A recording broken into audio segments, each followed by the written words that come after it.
Hello friends, welcome है आप सभी का हमारे रहस्य खुलने दो चैनल पे। हम आज देखेंगे झील वाली प्रेतात्मा। ये कहानी बहुत साल पहले की है। एक रतनपुर छोटे से गांव में एक झील था। ये झील गांव की जनता के लिए न केवल पानी का महत्वपूर्ण स्रोत थी, बल्कि वहाँ की प्राकृतिक सुंदरता का प्रतीक भी मानी जाती थी। लोग इस झील के तट पर घूमने, पिकनिक करने और आनंद लेने आते थे।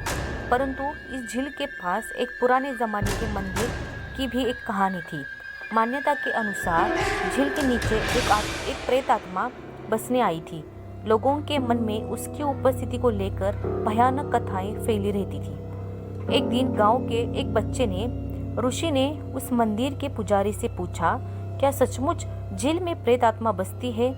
पुजारी ने मुस्कुराते हुए कहा, बेटा, ये सिर्फ एक कहानी है। लोग इसे डरावनी कहानियों में बदल देते हैं। ऋषि ने सोचा, क्या सचमुच इसकी सच्चाई पता लगा सकते हैं? तो फिर उसने अपने दोस्तों को इस विचार के बारे में बताया और सभी मिलकर एक नया योजना बनाया कि इस बात को पता लगा जाए कि क्या वास्तव में ये सही बात है। एक सुबह ऋषि और उसके दोस्त झील के पास गए। वहाँ पर सभी ने बारिश होने के लिए इंतजार करना शुरू कर दिया। अचानक बादल उड़ गए और वर्षा शुरू हो गई। ऋषि और उसके दोस्त का हाथ छूट गया। भारी बारिश के वजह से सभी बच्चे झील के पानी के साथ बांध के पास चले गए। जब उन्होंने झील की ओर देखा तो वे हैरान रह गए। झील के पानी का स्तर बहुत नीचे गिर गया था और झील के तट पर कुछ विचित्र चीजें दिख रही थी। उन्होंने देखा कि झील के नीचे एक पुरानी मंदिर की ढलानों से एक पुरानी द्वार दिखाई दे रही थी।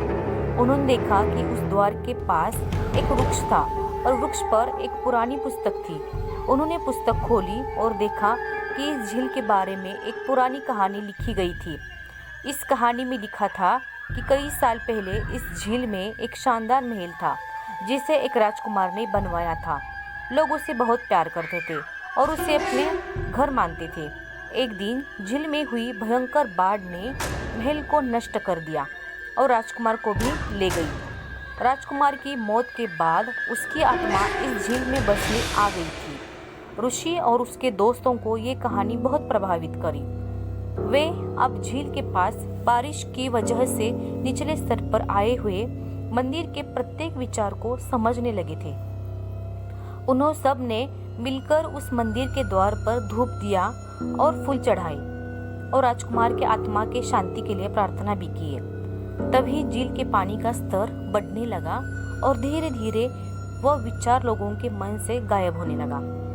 सभी बच्चे बहुत खुश में थे क्योंकि उन्होंने साबित कर दिया कि झील में कोई प्रेत आत्मा नहीं थी। बच्चों के इस प्रयोग के साथ गांव के लोग बहुत खुश थे।